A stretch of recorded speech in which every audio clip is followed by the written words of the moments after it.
Hello everyone, I hope आप सभी अच्छे होंगे, अपनी तैयारी बहुत जोर शोर से कर रहे होंगे। ये हमारी जीके टारगेट सीरीज 2024 की सेकंड सीरीज की 25th वीडियो है, जिसमें कि हम सीजीएल में जितने प्रीवियस ईयर में क्वेश्चन आए वो सभी हम यहाँ पर करते हैं। और ये क्वेश्चन ना सिर्फ सीजीएल में, सीएचएसएल, एमटीएस, सीपीआर के जितने भी एग्जाम आने वाले सब में बहुत ज़्यादा यूजफुल ये सीरीज आपके लिए होने वाली है।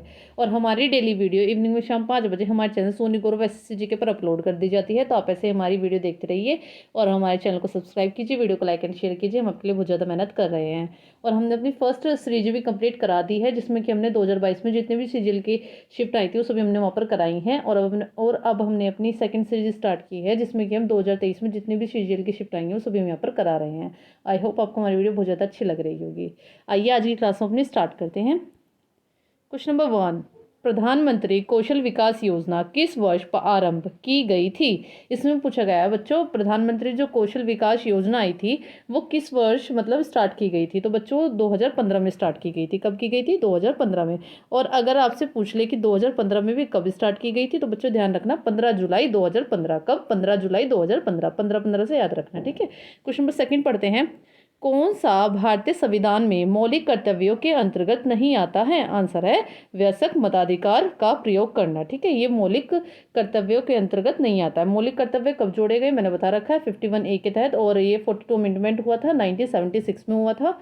ये मैंने सब आपको बता रखे हैं जो भी इसके बारे में स्टैटिक पॉइंट है कि भाई ये स्वर्ण सिंह समिति के तहत जोड़ा गया था। उस टाइम पीएम कौन थी? इंदिरा गांधी जी, ठीक है।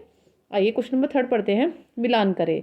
ये बच्चों भौतिक गुणधर्म है और ये इनकी इकाइयाँ हैं, जैसे कि विद्युत धारा। विद्युत धारा मतलब इलेक्ट्रिक करंट, इसका किससे है? सी से, मतलब एम्पियर। एम्पियर इसकी इकाई होती है, मतलब यूनिट होती है, ठीक है।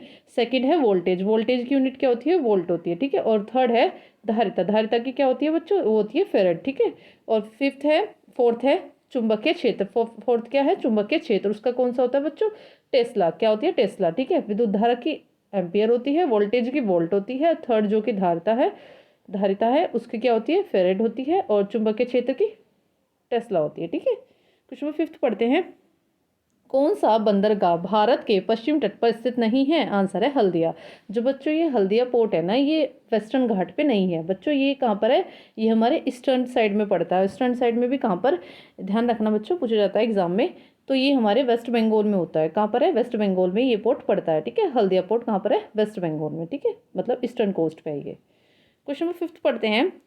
19वीं शताब्दी के पूर्वार्ध में किसने खोज की कि प्रत्येक रासायनिक तत्व एक अद्वितीय प्रकार के परमाणु से बना होता है और वे परमाणु अपने द्रव्यमान के अनुसार भिन्न होते हैं? आंसर है जॉन डाल्टन।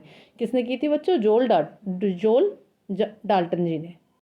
जॉन डाल्टन जी ने बच्चों क्या की थी 19वीं शताब्दी में? क्या की थी कि मतलब उन्होंने बताया था कि प्रत्येक जो रासायनिक तत्व है ना, वो एक अद्वितीय प्रकार के परमाणु से बना होता है और वे परमाणु अपने द्रव्यमान के अनुसार भिन्न होते हैं, मतलब अलग अलग होते हैं, ठीक है।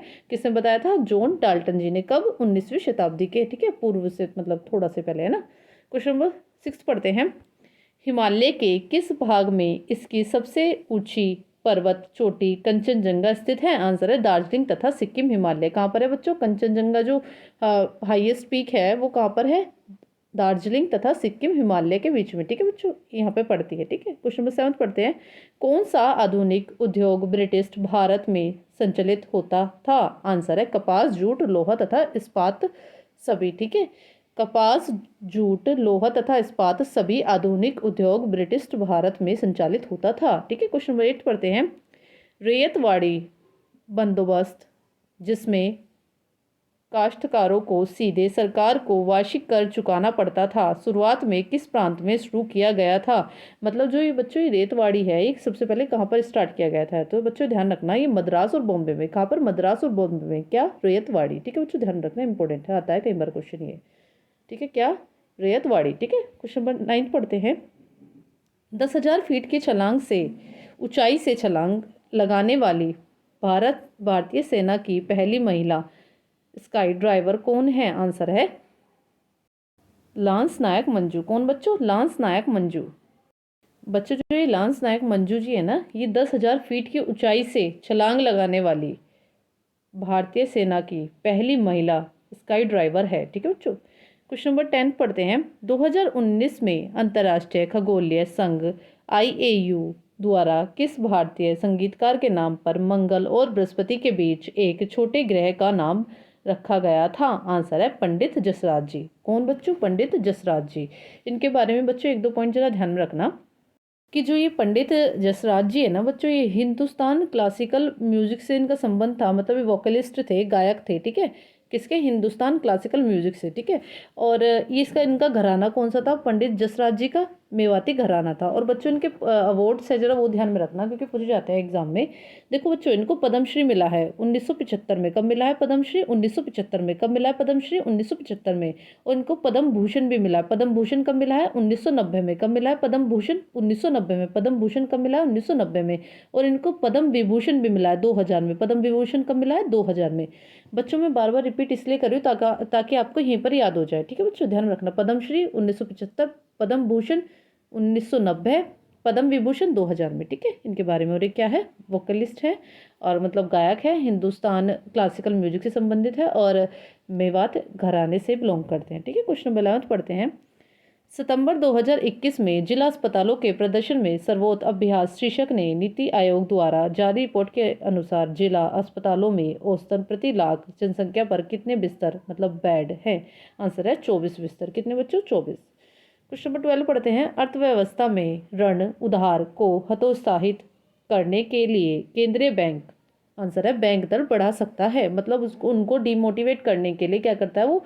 बैंक रेट बढ़ा देता है, ठीक है बच्चों। क्वेश्चन नंबर 13 पढ़ते हैं। भारतीय संविधान के किस अनुच्छेद में लिखा है उल्लेख है कि सर्वोच्च न्यायालय द्वारा घोषित कानून सभी न्यायालयों पर बाध्यकारी है? कि इसमें पूछा गया है, इसमें बोला गया है बच्चों कि वो कौन सा अनुच्छेद है जिसमें मतलब सर्वोच्च न्यायालय अगर कोई कानून बना दे तो सभी न्यायालयों के लिए बाध्यकारी है, मतलब वो उन्हें लागू करना पड़ेगा अपने पे भी। तो वो अनुच्छेद कौन सा है? अनुच्छेद 141, मतलब 141। क्या है? अनुच्छेद 141, ठीक है। क्वेश्चन नंबर 14 पढ़ते हैं। कौन सा अवसादी खनिज जिसे सभी लोग नमक के रूप में जानते हैं आमतौर पर ऐसे शुष्क जलवायु में बनता है जहां समुद्र का पानी वाष्पित हो जाता है? आंसर है हेलाइट। क्या बच्चों? हेलाइट, हेलाइट खनिज, ठीक है। क्वेश्चन नंबर 15 पढ़ते हैं। सम्राट अशोक ने अपने राज्याभिषेक के कितने वर्ष बाद कलिंग पर विजय प्राप्त की? आंसर है 8 वर्ष बाद, ठीक है। और इन्होंने कब प्राप्त की थी? 261 में, मतलब 261 में, 261 BC में, ठीक है बच्चों, ध्यान में रखना। Question number 16। किस देश ने फीफा विश्व कप 2022 की मेजबानी की? आंसर है कतर। कतर ने की थी फीफा विश्व कप, वर्ल्ड कप की 2022 की, ठीक है, मेजबानी। बच्चों अगर मैं आपसे पूछ लूँ कि इसमें मतलब कौन जीता था और किसको हराया था, तो बच्चों जो ये फीफा विश्व कप 2022 हुआ था इसमें अर्जेंटीना जीत गया था। कौन जीत गया था? अर्जेंटीना। किसको हराया था? फ्रांस को, ठीक है, अर्जेंटीना जीत गया था फ्रांस को हराकर। और अगर मैं आपसे पूछ लूँ कि 2026 में कब होगा, क्योंकि विश्व कप हर 4 साल बाद होते हैं, तो 2026 में कहाँ पर होगा, मतलब कौन मेजबानी करेगा इसकी? तो ये 3 देश करेंगे, ठीक है बच्चों, ध्यान रखना। कनाडा, मैक्सिको, USA, ठीक है, कनाडा, मैक्सिको, USA, तीनों पड़ोसी देश, ठीक है बच्चों। क्वेश्चन नंबर 17 पढ़ते हैं। अप्रैल 2022 तक प्राप्त आंकड़ों के अनुसार कौन राष्ट्रीय हरित अधिकरण के अध्यक्ष है? आंसर है आदर्श कुमार गोयल। तो बच्चों ये तो आदर्श कुमार गोयल कब तक है, मतलब अप्रैल 2022 से थे, मतलब, ठीक है। लेकिन अब देखिए बच्चों एक बात ध्यान रखना, जो ये हरित अधिकरण है ना, राष्ट्रीय हरित अधिकरण, इसको इंग्लिश में क्या बोलते हैं? नेशनल ग्रीन ट्रिब्यूनल, ट्राइब्यूनल, ठीक है। क्या बोलते हैं बच्चों से? National green tribunal. क्या बोलते हैं? नेशनल ग्रीन ट्राइब्यूनल, ठीक है। और देखो इसके जो ये 2022 में थे ये तो आदर्श कुमार गोयल जी थे, लेकिन अगर मैं आपसे प्रेजेंट में पूछ लूँ प्रेजेंट में कौन है, तो प्रेजेंट में भी ध्यान में रखना बच्चों, प्रेजेंट में है जस्टिस प्रकाश श्रीवास्तव। कौन है? जस्टिस प्रकाश श्रीवास्तव जी। और ये जो राष्ट्रीय हरित अधिकरण मतलब नेशनल ग्रीन ट्रिब्यूनल, इसकी बच्चों स्थापना कब हुई थी? तो बच्चों 2010 में ये पहली बार स्थापित हुआ था। क्या हुआ था?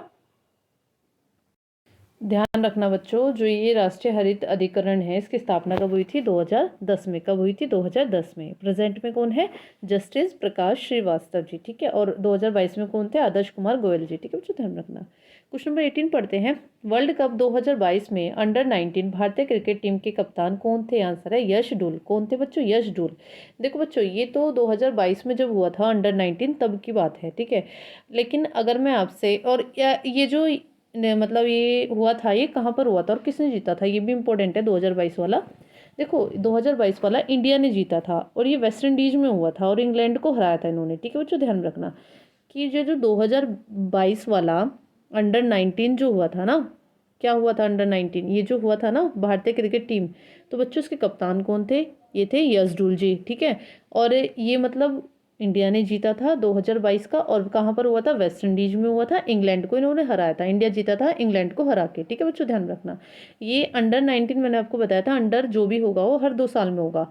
तो जो ये 2024 में हुआ है, मतलब इसी साल, वो किसने जीता है बच्चों? वो जीता है ऑस्ट्रेलिया ने इंडिया को हराकर। किसने जीता है? ऑस्ट्रेलिया ने इंडिया को हराकर। और ये कहाँ पर हुआ है 2024 वाला? तो बच्चों ये हुआ है साउथ अफ्रीका में, ठीक है। और इनमें कैप्टन कौन रहे हैं भारतीय क्रिकेट टीम के?